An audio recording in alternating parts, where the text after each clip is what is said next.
Hey everyone, Pastor George here with today's episode of A New Thing, and today I'm excited to talk about a book, multiple movies, I guess, that I find interesting. So today we're going to be talking about Dune. So let me just pull up my internet here for all of you. So first thing I want to do is I want to talk about this. I just like this quote. So this is from the book. And Dune was written by a guy named Frank Herbert back in the 60s. And I'll explain what Dune is for those of you who don't know. But this is what it says. It says, deep in the human unconscious is a pervasive need for a logical universe that makes sense. But the real universe is always one step beyond logic. So Dune is a science fiction series written by this guy, Frank Herbert. Here's some of the books. And I'm going to talk about Dune because I just saw the second of the new movies that have come out. Part one came out a few years ago. Part two came out just a few, I think, like not maybe last week or the week before. And it's all based on the one. So you're looking at this screen, right? These are book covers, and they don't make book covers like they used to. You know, they just used to go nuts with these things. The one in the middle is newer. The one on the left and the right, you can tell are from like, like the 70s or something. They just don't make book covers like they used to, especially science fiction and fantasy covers. But that's by the by. So in the middle right there is the original Dune, not the original cover of the book Dune. Looks like an updated kind of fancy version of it, but all the same, that's the original one. That's the only one I've read. Doorstop of a book. I want to say it's let's just say that it would not be assigned reading for the women's book club. Here, it's a couple hundred pages long. Yeah, I mean I can look it up. Let me just see. I'll go on the Wikipedia page. I'm gonna guess it's about 700 pages long. I have to do. You know how the movie's out. You have to be really specific.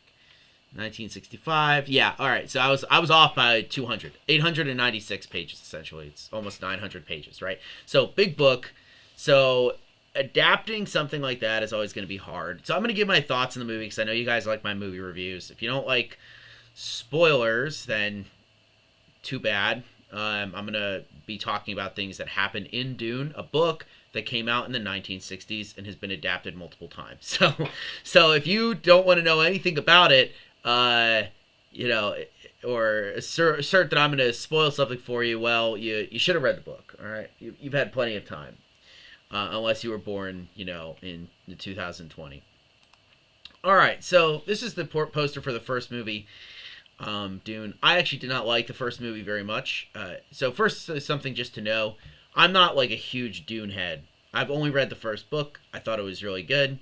But I didn't have much of a desire just based on length to read all of the other books.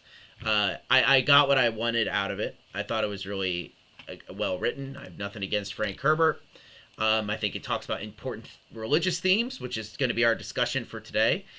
And so the movie is, I think, an all right adaptation of the book. Like it's faithful in the ways that I think it's important to be faithful. Obviously, they make changes, but yeah, that's going to happen anytime you do it. Basically, when just from a movie making perspective, for those of you who want to know, I think that the best way to adapt something is to know what to cut and what to add, because there's going to be things that you're going to have to get rid of, especially from books. So the best example of this is probably Peter Jackson's The Lord of the Rings series. That series is amazing if you haven't seen it.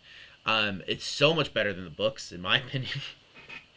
That would be heresy, rank heresy to so many people who love the Lord of the Rings books. But I actually think that they suffer from pacing issues, and as much as people might like all the detail, I think it kind of takes away from the story. And I think Jackson did a great job at cutting that down, adding what would make the audience happy. And Denis Villeneuve, or Villeneuve, it's a French last name, so it's hard for me to exactly pronounce it right, so I apologize for that, who directed both of these movies. He struggles with that, I think. I think he struggles a lot with what to add because he's much more of a visual director, not so much of a narrative one, which has kind of been a common critique of a lot of his movies, like Blade Runner, the newest Blade Runner that he did. So it's just it looks great, but it's slow. And there's this. It's not him. It's not just him. There's this whole trend in drama series and things to not be very clear in your enunciation and speak low, because when I speak with a whisper, I'm serious, right? I hate that. I call it mumblecore. I just can't stand that. I don't. If I'm in a theater and I can't understand what someone just said, and I'm 30, there's a real problem, right?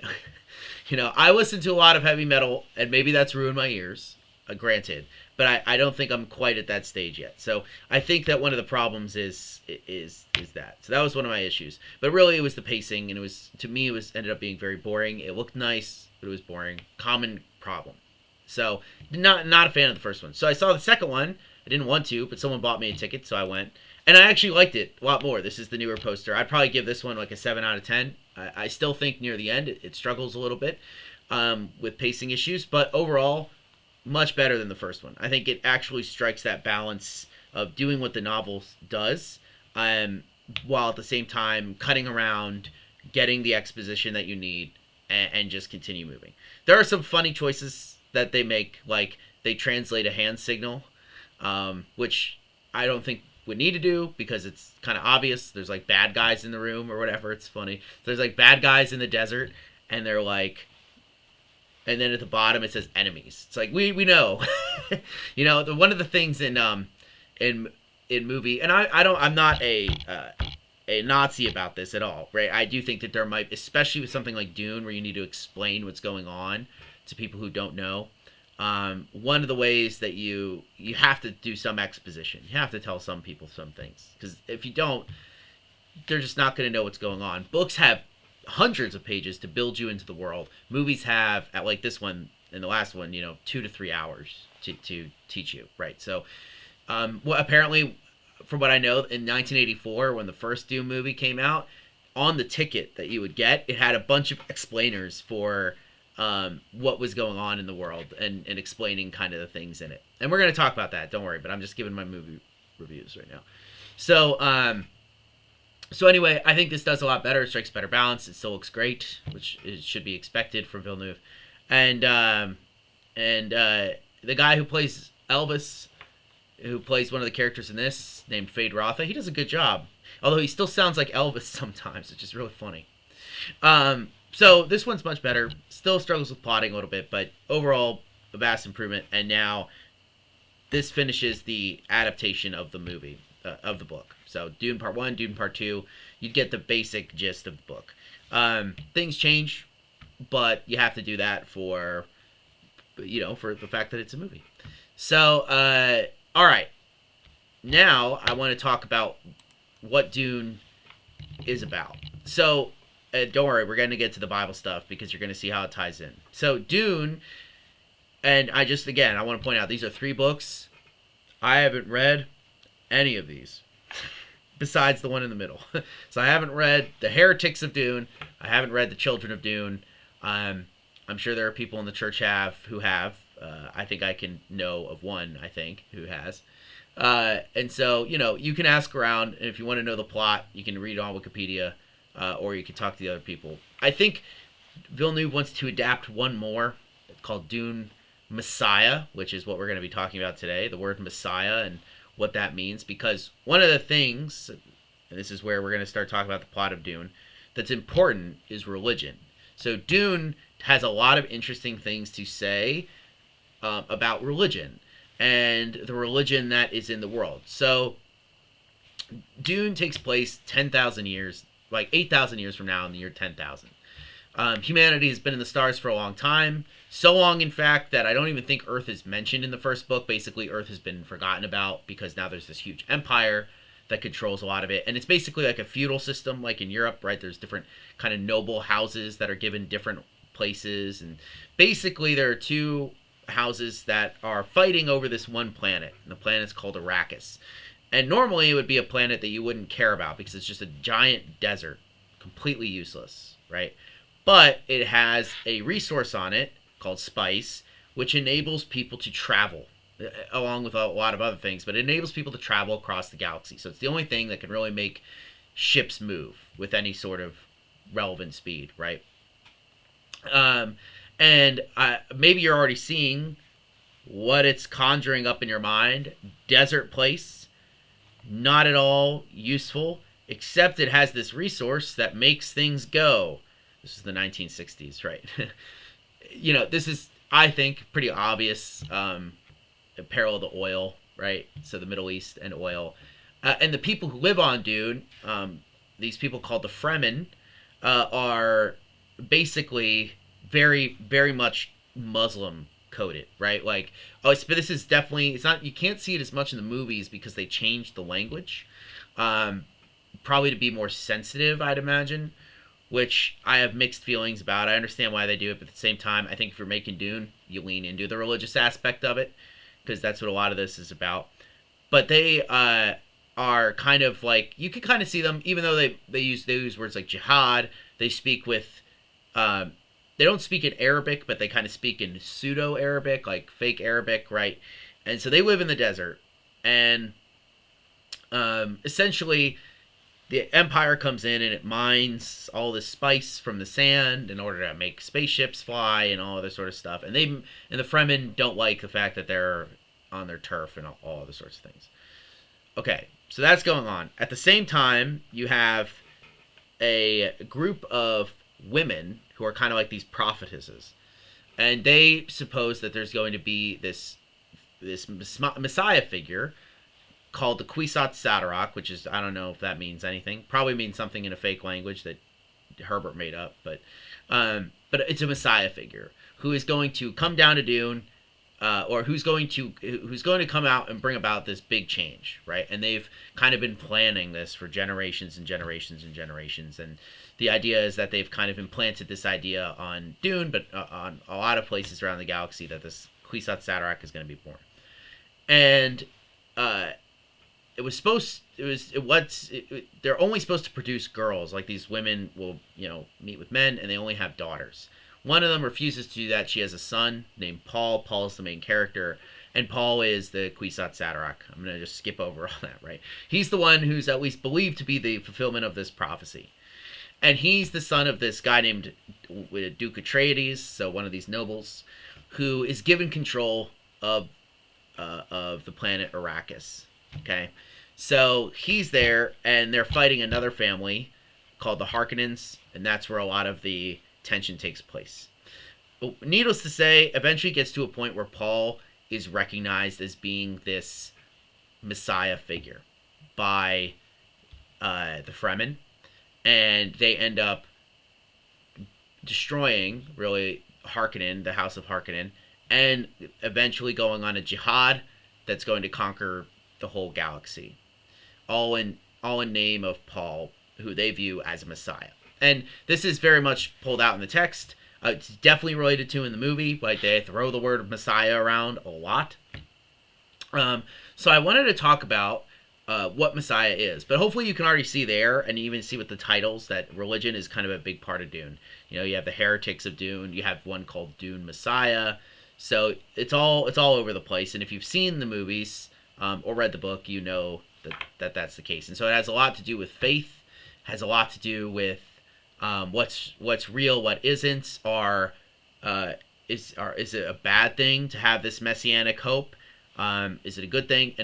And I don't know. I haven't done a ton of research onto what Frank Herbert himself believed, but I know that a lot of people who have read Dune have various opinions on this. Right? People will read Dune and they'll be like, "Oh, this is an anti-religious book.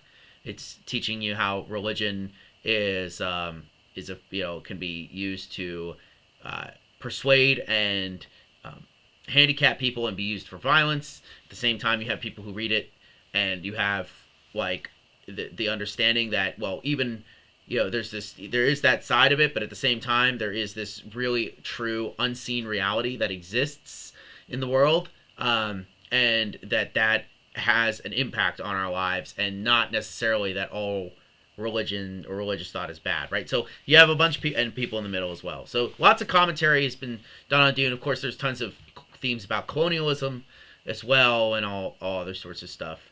I mean, even this, right? So this is a quote from the main character, Paul, or it's attributed to him later. This is what he says, right? I'll read it again. "Deep in the human unconscious is a pervasive need for a logical universe that makes sense. But the real universe is always one step beyond logic. right? So this idea that there is this, it's a science fiction book, so there is this like science fiction overtone, which is usually very materialistic. And materialistic, I mean like not concerned with spiritual things generally, right? Very much focused on like how do you make a spaceship go fast, or science, like Star Trek-y stuff, right? But in Dune, you very much have an overlap where there is this, even though it's so technologically advanced compared to us, there's still this heavy religious element, which you normally don't get in science fiction. A lot of science fiction in the beginning of the 20th century up until the mid and even beyond basically supposes that religion would die out. So what Frank Herbert did is he went, no, it won't. It's not going to, right? In fact, it's going to morph and change. And I don't know if that's necessarily going to be the case. I mean, there's going to be changes, obviously. But in him, well, it's really funny. He invents a lot of fake religions, and it's like, you can like find a list of them online. They're so funny. It's like Budo-Catholicism, which is like Catholicism and Buddhism mixed together. It's like, I don't know in what world that would be possible. But it's interesting. So I want to talk about the Messiah, because this is what Dune is kind of about, is this guy who shows up that's a fulfillment of a prophecy, and is meant to kind of change the way the whole universe functions, right? And you can read all sorts of things into him. But I want to talk about just what Messiah is. So Messiah, the term, comes from the Hebrew word Mashiach, and it means the anointed one, right? So this happens quite a bit. So first, this word Mashiach just means to anoint as well, like the verb Mashach, I guess would be what it is. Means to anoint. And so this is something that the prophet Samuel does to David and Saul and all the kings. Like they anoint them as kings. So just this is from 1 Samuel. This is God's talking to Samuel. He says, tomorrow about this time I will send you to a man from the land of Benjamin, and you shall anoint him to be prince over my people Israel. Right? That's that verb mashach, to anoint. Again in Samuel 10:1, has not the Lord anointed you to be prince over his people? And so that's that word again. Invite Jesse to the sacrifice. I will show what you shall do. Sorry, this is Saul. This is talking about Saul. Sorry. This is talking about David. I will show you what you'll do, and you shall anoint me for him whom I declare to you. So this is David.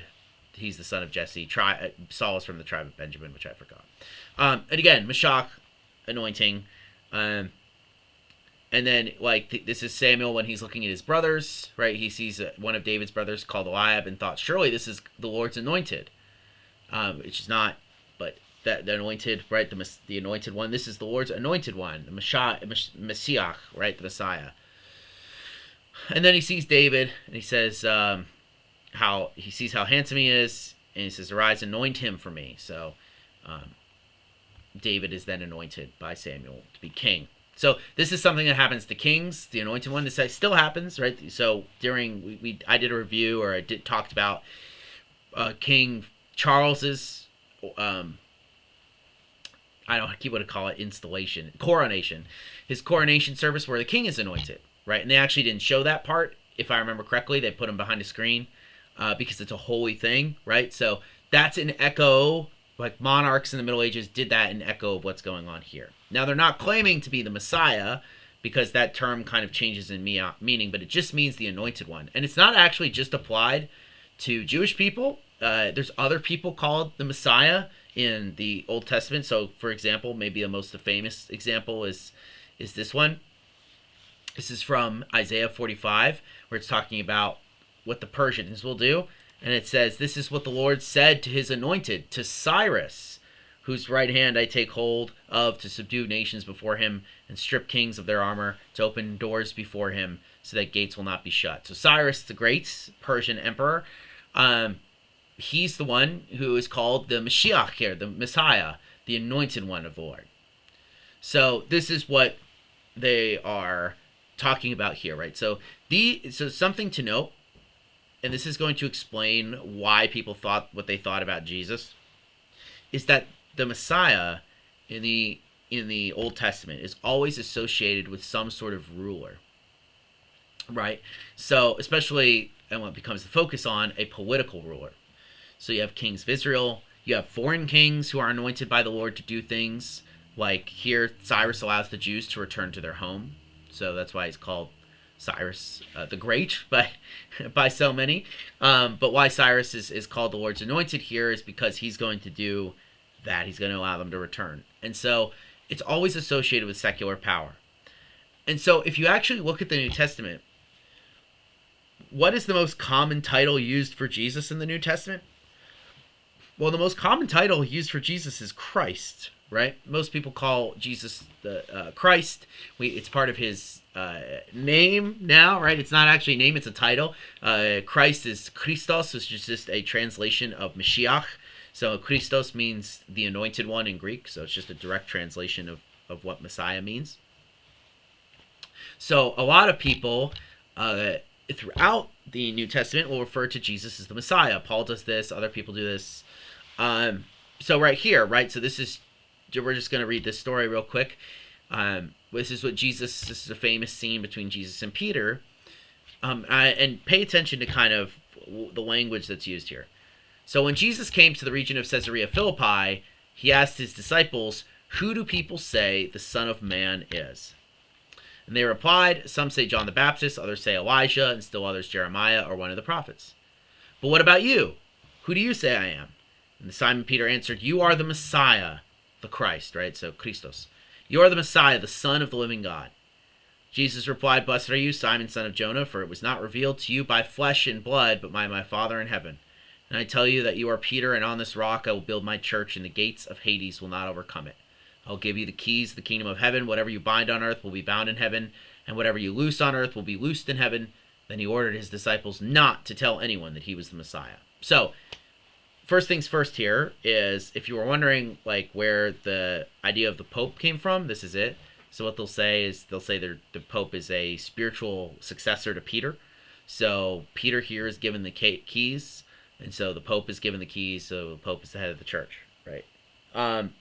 This is rejected not just by Protestants, but by other people, and the focus there is not on Peter himself, but on his confession, right? And people who confess that have this type of power. In any case, you'll notice here that, so the titles that Jesus uses for himself, right? So Jesus calls himself what? He calls himself the Son of Man. That's what he says. Who do people say the Son of Man is? That's what he's referring to. And Simon Peter said, "You're the Messiah." And Jesus says, you're right, essentially, right? I'm just going to shorten this. He says, "You're right, I am the Messiah." And then he orders people not to say that he's the Messiah. And this is been a big contention in a lot of places. Like, why does Jesus tell them this? He says this in Mark and in Matthew and a few other places, right? He tells them, hey, don't tell people I'm the Messiah. Why would he say that? Well, the thing is that word Messiah, much like it's used in the Old Testament and much like it's used in Dune, refers to some sort of leader, especially political one, who is going to rise up and establish some sort of political reign. Now, of course, Jesus is saying, yes, I am a fulfillment of these prophecies, but the way that these are understood, which is like in Dune, as someone who's going to rise up, lead the Fremen to glory, conquer the universe, that sort of thing, is not what Jesus is here to do. So he doesn't tell people to call him the Messiah, or he doesn't because it's true, but he also says, don't tell anyone that, because what they're going to expect from me is this, and that's not what's going to happen. And actually, even his own disciples expect him of this. I mean, some of the reason that people think Judas betrayed Jesus is to force the Messianic age to happen. Basically, force Jesus into living up to his conqueror status. We talked about this a few weeks ago with the triumphal entry as well, right? Jesus goes into the city, and people are shouting out, "Hosanna!" We see this with the palm trees on Palm Sunday, and Hosanna is a direct callback to another king, Jehu, who conquers evil and casts it out, and an evil king casts him and his wife out of the kingdom and takes the throne, right? So there, the people on Palm Sunday are very much making a political connection. And that's not what Jesus wants people to understand about that he's the Messiah, right? That's not in these messianic prophecies what's being talked about.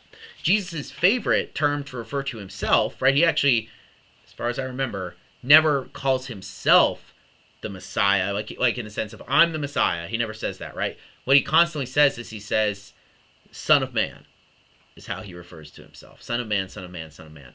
And Son of Man comes from Daniel. And Daniel's having this vision, and I'm not going to go all into it, but in this vision, he sees, as you can see here in verse 13, I saw in the night vision, so in his dreams, right? And behold, with the clouds of heaven there came one like a son of man.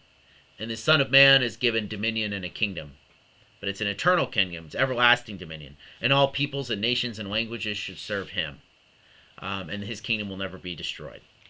And so this is the title that Jesus desires to use. This is what he's trying to get people to understand. Is that it's this very much the spiritual fulfillment.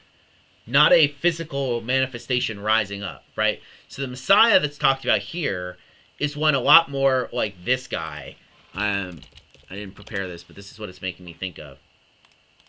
So there's this famous thing that happens in Jewish history called the Bar Kokhba revolt. And if you're wondering why Jews were not really in Israel for a very long time until the 20th century, it's this guy.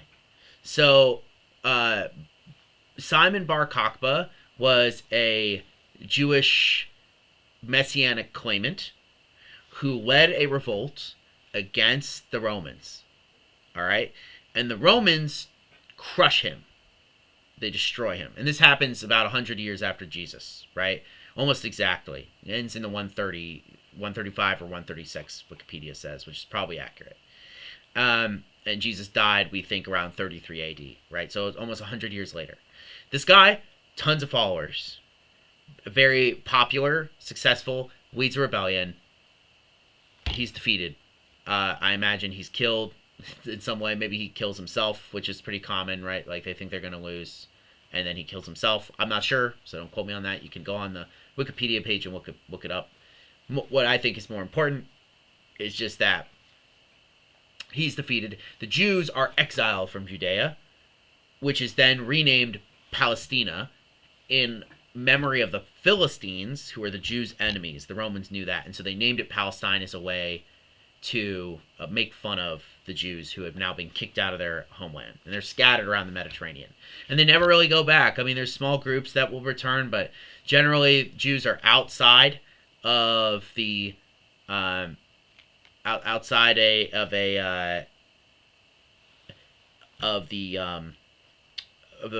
of Judah, of Judea, right? Kind of the normal one. And Christianity actually ends up becoming the dominant religion there for a while. But anyway, so the Jews are kicked out. And that's a lot. This character is a lot more like the one. Simon Bar Kokhba is one of the people who's a lot more like the one that's talked about in Dune, the Messiah, right? Someone who's a political revolutionary figure. That's kind of the way that Paul functions in Dune. And then there is a religious element to it, right? And it's not like, I'm sure Bar Kokhba believed in some sense some of the things he was saying and doing, and that people believe that he was the Messiah, just like people believe Paul is the Messiah in Dune, right? And so it's a title that's used as this guy who's going to completely bring about governmental change and political change, and that's what Bar Kokhba tries to do. So Jesus doesn't want his people, the people who's following him, to think that about him. So he uses the Son of Man, much more spiritual image, conjures up so it's supposed to be the end of time, right? Conjures up a much more end of time, apocalypse type of view, rather than, oh, this is happening, I'm going to be a political reader right now. So that's something that is important. This is just another example. This is from Zacchaeus, right? The guy who's in the tree, the short guy who's in the tree. And so Jesus is invited to his house, and Zacchaeus gives away all his money or whatever. And then he says, today salvation has come to this house because this man too is the son of Abraham. For the Son of Man came to seek and save the lost, right? So again, he said for the Messiah or the Christ, as we would probably translate it, has come to seek and save the lost. He could have said that, but he doesn't, because he wants people to understand that what he's doing is spiritual, not political. So just to return to Dune, right? Dune has lots of interesting things to say, uh, especially about religion. But I think that if you were going to use it to critique at least Christianity, I can't talk to other religions, right? You'd have to understand what Messiah means to the people and what Messiah means to Christ, because it is dangerous to follow people into these political rebellions and these religious wars and stuff like that. Absolutely, right? I, as a Christian minister, will tell you that.